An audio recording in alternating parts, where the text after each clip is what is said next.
اس وقت پورے پاکستان میں لوگ پریشان ہیں، بجلی کا بحران ہے، گیس کا بحران ہے، پیٹرول کی قیمت بڑھی ہوئی ہے، اور حکومت نے تو آٹا اور چینی اور دال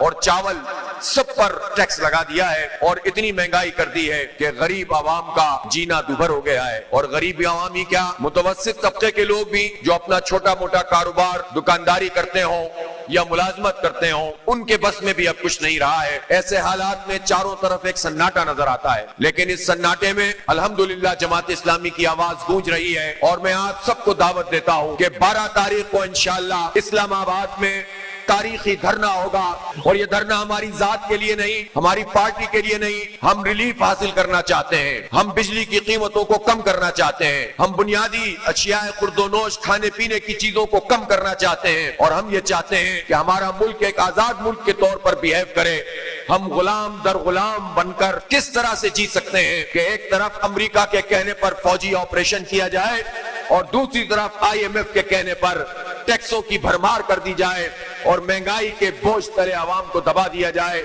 یہ سلسلہ نہیں چلے گا،